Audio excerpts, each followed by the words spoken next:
क्षत्रिय कुलावतंस सिंहासनाधीश्वर राजाधिराज योगीराज श्रीमंत योगी श्री श्री श्री छत्रपती शिवाजी महाराज की जय। स्वराज्य रक्षक छत्रपती संभाजी महाराज की जय।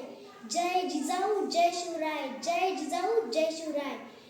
छत्रपती शिवाजी महाराजांच्या या पदस्पर्शाने पावन झालेल्या या भूमीत मला शिवरायांविषयी माझे मनोगत व्यक्त करण्याची संधी दिली त्याबद्दल आयोजकाचे आभार।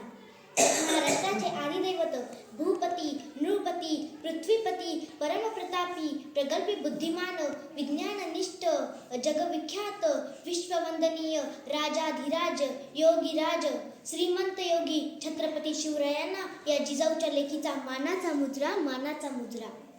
छत्रपती शिवाजी महाराज की हे शब्द आपल्या कानावर पडताच ज्यांच्या मुखातून आपोआप जय बाहेर पडतो, रक्त सळसळते, छाती अभिमानाने फुगते, सरकन अंगावर काटा येतो। अशा या मराठमोळ्या बंधू भगिनींनो, मी आरुषी गजानन पावडे आज मी अशा एका महान महापुरुषाची गाथा उलगडणार आहे की ज्यांचा मला तुम्हालाच नाही तर संपूर्ण देशाला अभिमान आहे। तर मी माझ्या भाषणाला सुरुवात करते।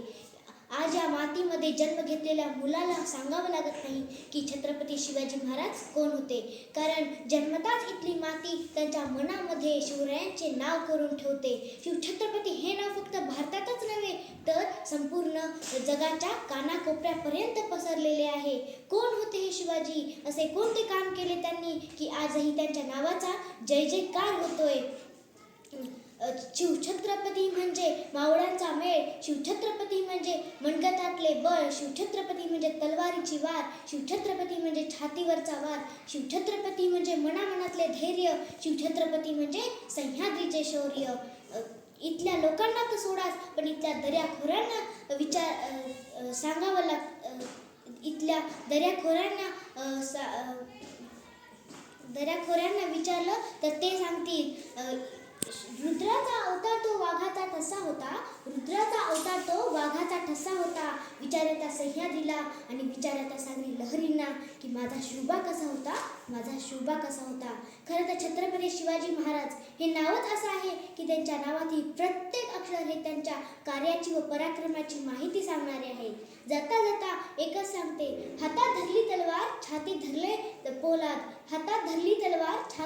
पोलाद, धन्य धन्य हा महाराष्ट्र, धन्य आपले महाराज, धन्य धन्य हा महाराष्ट्र, धन्य आपले महाराज। जय जिजाऊ जय शिवराय।